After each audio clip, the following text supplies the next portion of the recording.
So what are my favorite coasters? Which ones make it into the top tier and which ones are the absolute worst? And how do I even determine that?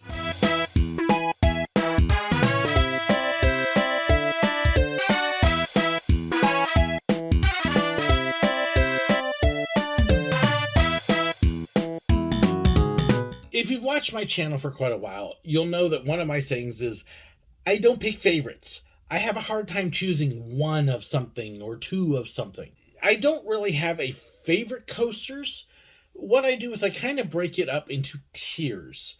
And I have my lowest tier, and then I kind of build up that, okay, horrible, not so good, mediocre, good, great, and then my top tier, which are absolutely amazing. So how do I determine where a coaster goes in there? Is it just kind of arbitrary, or are there actually criteria? Well, the answer to that is yes. It does tend to be arbitrary sometimes, but there are definite things that I look for in a roller coaster. One, airtime. I am an airtime fanatic. I love airtime. If you don't know what airtime is negative G's. It is that feeling of you floating out of your seat. Like you could fly out of the coaster if you didn't have the restraint. That's why the restraints are there sometimes. I love the feeling of airtime, whether it's floating or whether you feel like you're going to get tossed. I don't like painful airtime, though, when the lap bar slams you in the lap. And you'll hear that kind of coming up. But airtime's probably my biggest thing. I love fast. I love speed. I love the feeling of speed. So even though Space Mountain, for example, isn't super fast, it feels like it because of the circumstances and the lights and stuff. Space Mountain's a great coaster. By the way, the noise is them working on my basement and getting my walls and floor ready. So, coming soon. And then one of my other big things is how smooth is the coaster? I don't like coasters that beat you up and bang you up and slam you around. I don't mind a little bit of intensity.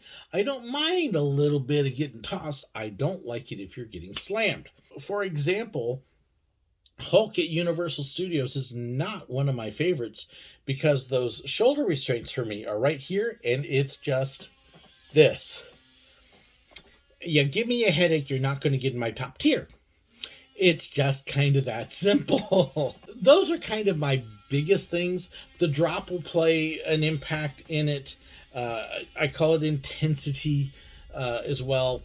So, for example, the Voyage is an incredibly intense roller coaster. I love the Voyage. It comes out actually about that short of my top tier because it's a great coaster. But my one other factor is it re-rideable? And Voyage is one of those that when I ride it, I can ride it, and I got to take a break. And then I can ride it, and then I got to take a break because it does beat you a little bit, but not terrible. So I love Voyage.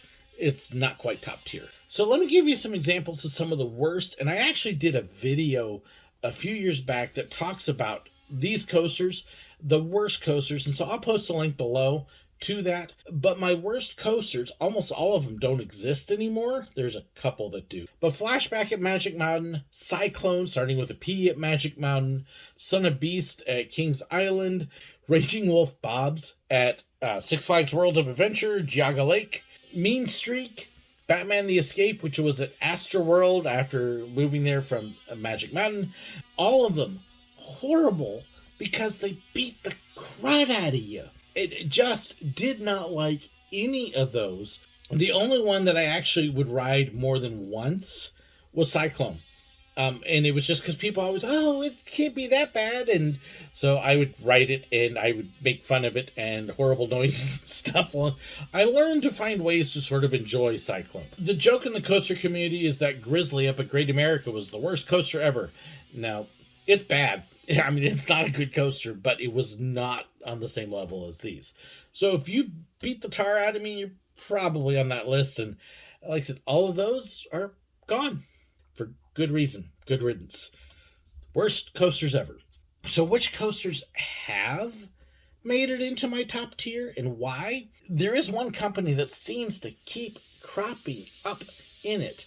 And it's pretty amazing because I've got 11 coasters listed here.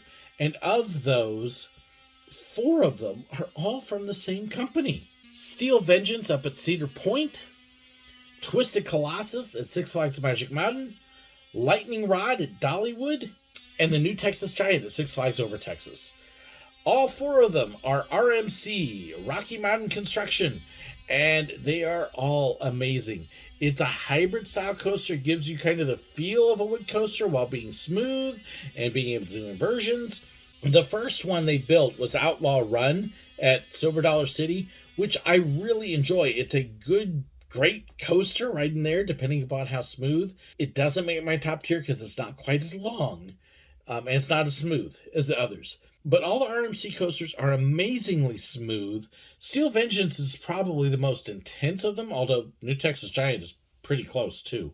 They've all got airtime, just incredible forces and speed. They're all rewritable. Steel Vengeance, after a little bit, may start knocking you down a smidge, but they're just amazing coasters. You want the cream of the cream. RMC is the company right now building the best coasters out there.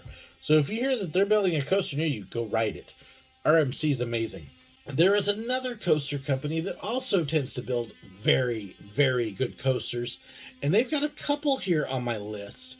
One of those is Mako down at SeaWorld Orlando, and also Montu at Busch Gardens. Bollinger and Mabillard, B&M, again, builds great coasters. Mako is probably my favorite hyper coaster that's not one of the RMC ones.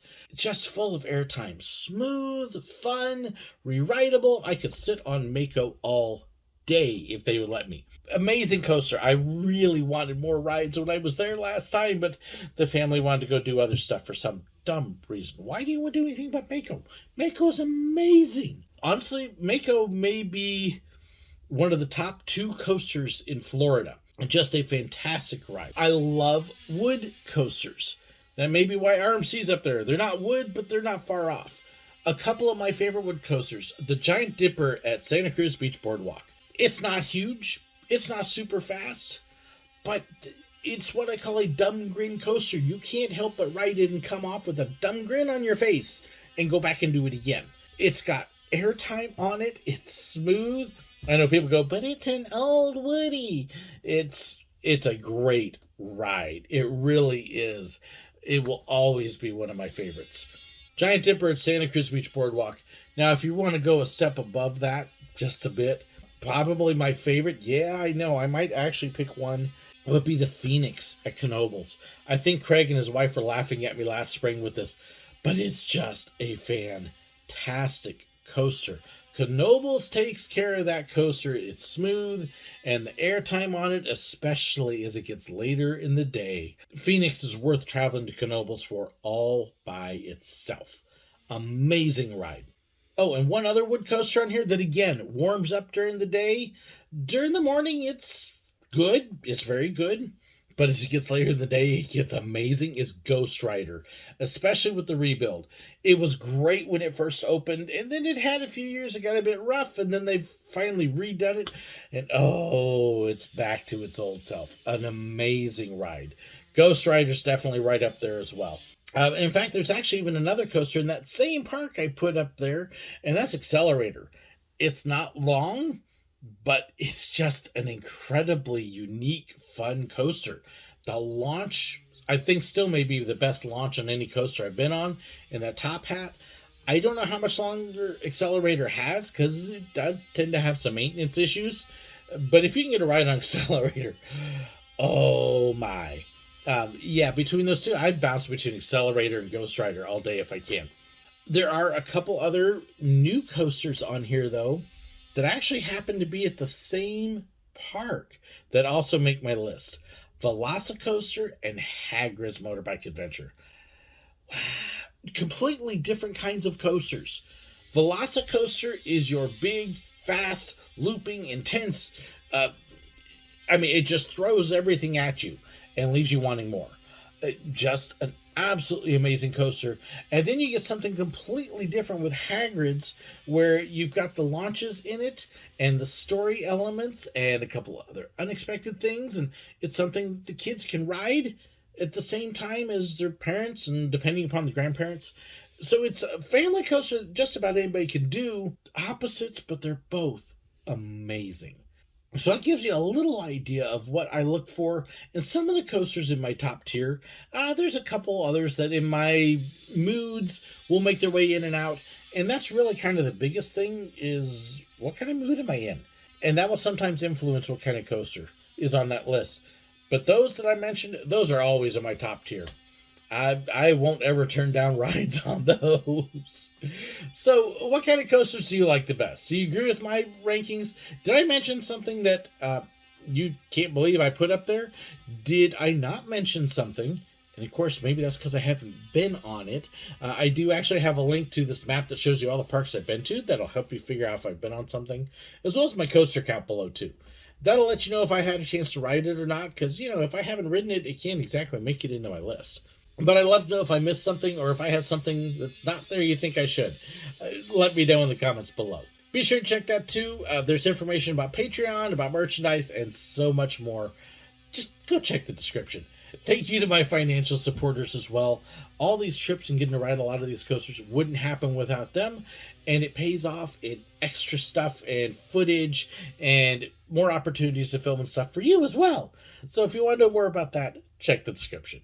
Thank you so incredibly much for watching. God bless. Raging Wolf Bobs. Raging Wolf Bob. Steel Vengeance at Six Flags? No. And the new Texas Giant at Six Flags. Oh, blah, blah. So Giant Dipper at Six Flags.